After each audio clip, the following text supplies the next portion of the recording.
Welcome to Linda's TV show. If it is your first time of stopping by, you are highly welcome. Please, I beg you for this favor, click on that red button that says subscribe, and beside it is a notification bell. Turn the bell on. It's very important as it enables you to know when I upload a new video so that you will be the first person to check it out. I bring to you information about the globe, especially Nigeria to be precise. Now today I'm going to present to you another interesting video as we will listen and watch the video together. Let us watch.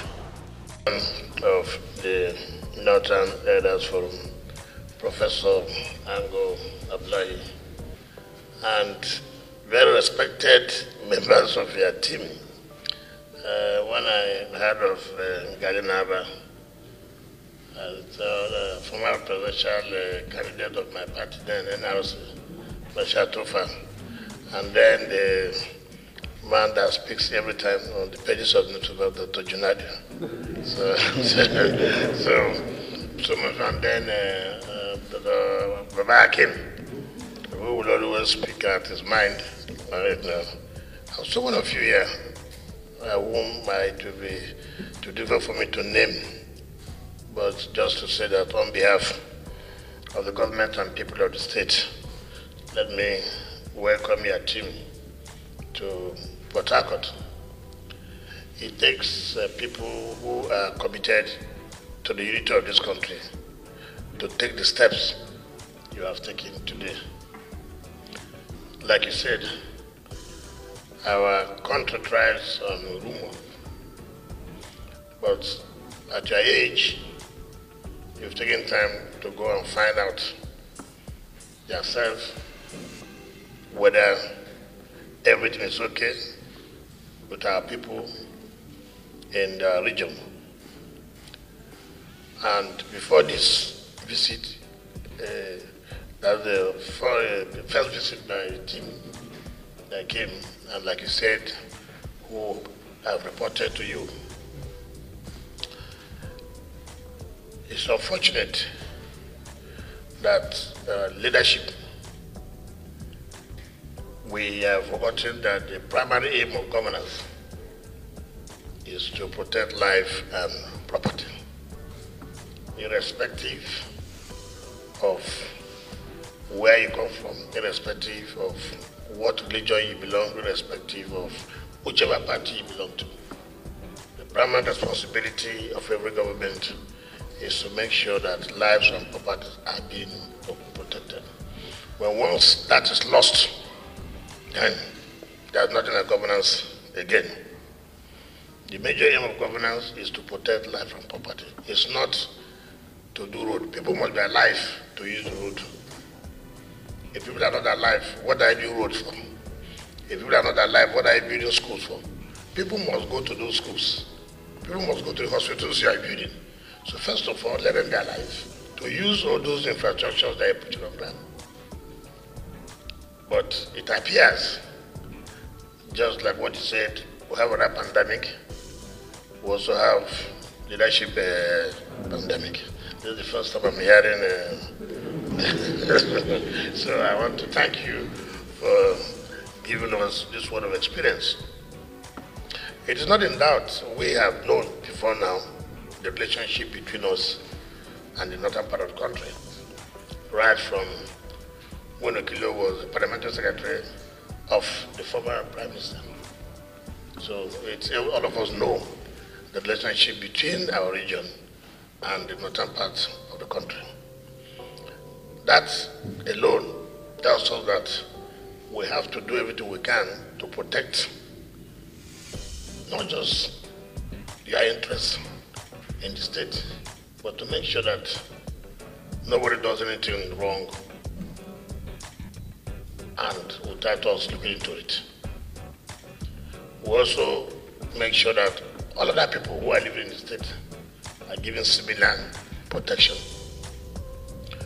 But here in our country, ethnicity and religion has taken over. We'll talk about corruption. If we don't believe that we're together, if we see ourselves differently, obviously there's no way. But if we see ourselves as one, irrespective of the language you speak, nobody chooses where you come from. It's God. Nobody will say, and look, before I was giving birth to, I told God, I want to come from northern part of the country. I want to come from the southern part of the country. It's as it pleases God that he said, look, Professor Angwa Bulai, you come from Kaduna. Galoma, you come from Kano. Me, I will come from Rivers. So it is not by our choice that you will say this is where you will come from. But if the Father God has also made it possible for us to be part of one country, it means that where you come from shouldn't be a factor in order to move this country forward. If leadership is serious, if we don't politicize the issue of security, we wouldn't have been where we are today. Like for example, in 2016-17, at the Passover, that is said, then the end of the year, at the first night, going to January 1st. Normally, as Christians, we do what they call a Passover night. That early morning, a criminal, a cultist, killed over 100 people coming from church. Coming from church. Cultists. I raised an alarm. The federal government never listened to me. It was politicized. It was politicized.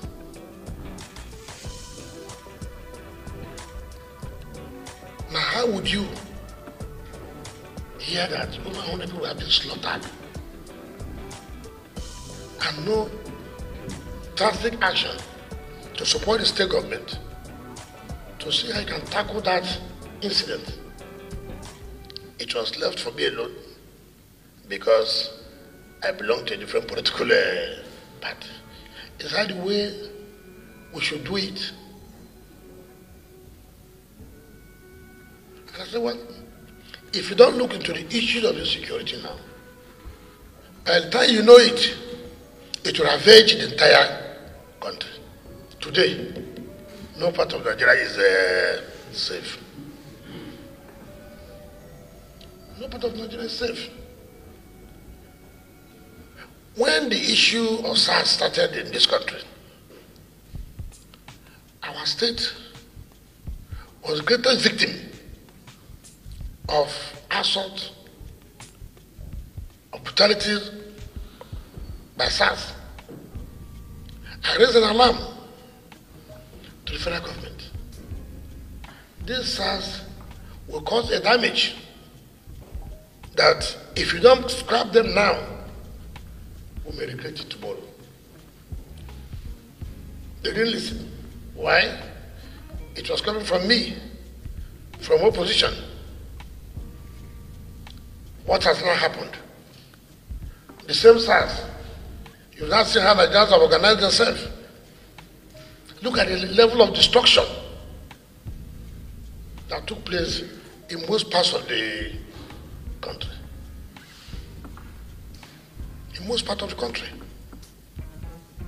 If it's the government that do not politicize the issue of security, at that time, they would have taken steps to making sure how SARS is brought to demonstrate where they will do the right thing. Rather, what I found out in the country is that when you complain against officers of government or against individuals in government, what government does is to say, look, don't bother him. They promote that individual or officers. Have you seen a country where INEC, in a report by themselves, wrote to IG, not this IG now, that's former IG, Idris, INEC, in their own report, not we, signed by the chairman of INEC, sent to IG. Look, this particular officer was one who beat up our officer, our INEC staff, took the electoral materials, not we wrote to, INEC wrote. You know what happened? Instead of IG to take steps, the next day they promoted the person, Deputy Commissioner of Police. INEC wrote to you, this particular officer, we don't want him again. We don't want it. They sent him back here to kill the people he wanted to kill. Then went back and became a Deputy Commissioner of Police. That is the country. That is the country. So, for me, it doesn't matter where you come from. I have a duty to protect anybody who lives here, who does business here. After all, most of your people who are born here, they won't even go back. Some of them will marry here. So for as far as they are concerned, this is their home. So wherever you do business, wherever you live, that is their home. That's what I believe in. But you see, some people misunderstand policies of government. Take for example, we are building a flyover at a place called Mokoro. We are supposed to commission that flyover this December. Jurisdiction wrote to know that they cannot. I said, why? So market have taken over the place. I drove with my team, we went there. In fact, you can't believe it. Our vehicle couldn't enter, we have to come down to track. Market everywhere, so beggars said, they cannot walk. So what do? I must find a way to drive them just under the where they are building. Now, when I sent them away, what happened? Politics came in. Now sending the Igbos out of the place. So you can see politics. Take for example, when we are dualizing the period where we have the presidential hotel, our brothers, not our brothers, who are there doing the, what do you call this, British church. I called them. I said, come. This is only 3-star hotel we have. For security reasons, it is not advisable to be here, you are cooking. No. Go and get a place. I will pay. Where you can do your the chain. Before I knew it, they sent messages out that I'm pursuing the house that. You see, in everything you do, we bring in politics, ethnicity, and the rest. One day I traveled out of the country, I came back. Around midnight, my colleague from Sokoto called me. That what happened? That I went to demolish Mosque. I said, which mosque? He said, that's what the report you got now. So it was all over. In fact, that was the initial problem I had with my brother governor in Kano, and then the former Kano governor, Shikarao. Without even calling me to find out whether a mosque was demolished. So I was surprised. I called my parents and said, come, why did you go and demolish the mosque? Who gave you approval? He said, which mosque did they demolish? That's okay. He said, oh, there's a place that they have a court matter with some of the groups, and they won in the court. So but tell them, don't build anything here. Use it for your prayer. I'm not doing what's built. We went there. No mosque was in existence. It had to take the governor of the chairman of Governors Forum, Dr. Kayode Fahimi, to fly down here. I went to the place and said, what kind of politics are we playing? Something that is not in existence. How can you demolish what is not in existence? How? How? It's like me now going to say a church to demolish without even calling them. Say, look, government intend to do something here. What do we do?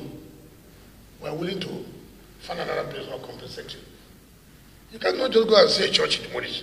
Then say mosque you demolish. Who does that? But people have taken it as if it was true. It was the truth, but it's not correct.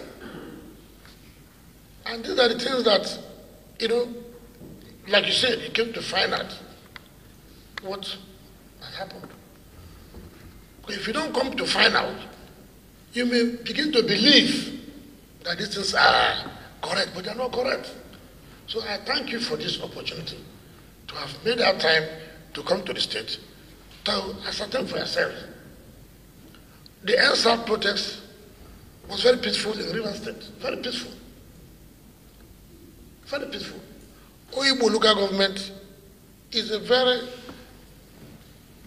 one of the biggest local governments in terms of population. Now, miscreants would wake up in the morning because people are doing NSAP protests. We are beginning to kill innocent people. Burn down police stations, kill police people, kill soldiers, burn them, destroy courts.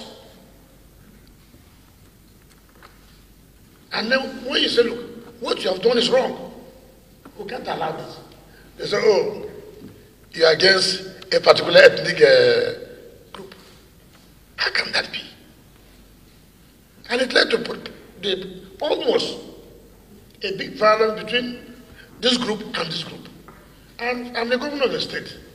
How can I allow my state to be a theater of war? I said, no, I won't agree to that.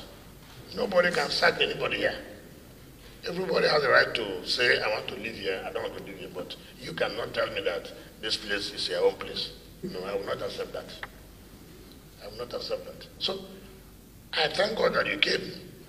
And I can assure you that I will not do anything that will not be fair to every ethnic group. I will not.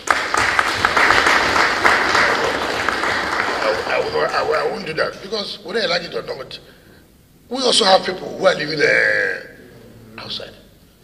I did my youth service in the former Gongola. So yes, I did my service. In fact, I was there when Taraba was created. When I was Minister of State Education, the only state in the north I did not go to was Yobe. I was the first minister who went to Bruno when Boko Haram was very serious. That I was first minister. So there's no state in the north I've not been to, apart from Yobe. I've traveled every state in the north as the Minister of State Education. So, I mean, nobody can come and tell me that I should not have a good relationship with the northern part or the north. That's not possible. Some of us who don't work that way at all. I have a lot of friends from the north.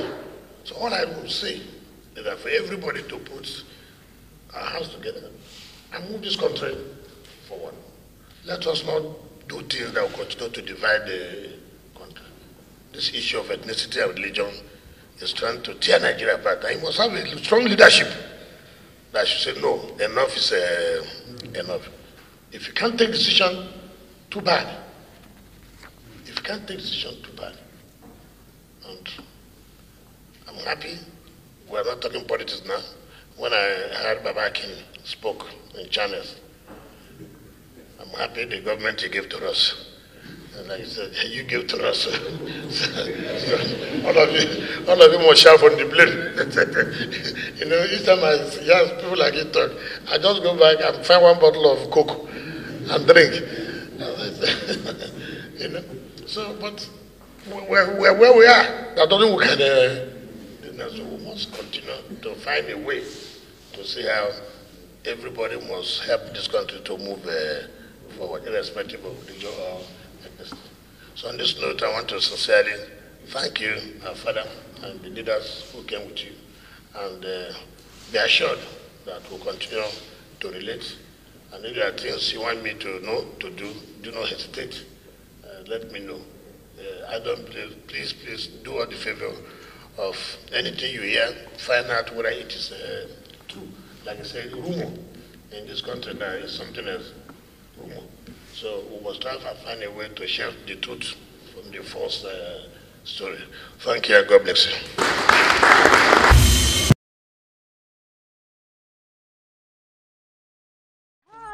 Welcome to my channel. If this is your first time or first day of coming across my YouTube channel or seeing my face, you are highly welcome. Herzlich willkommen zu meinem Kanal. Mein Name ist Linda Chukwuezi. It comes as Miguel. Click on that red button that says subscribe and you turn on the notification bell so that you'll be able to get information on the. Bis zum nächsten Video und einen schönen Tag. Tschüss. Tschüss. Bis man. Subscribe to Linda's TV show. What are you waiting for?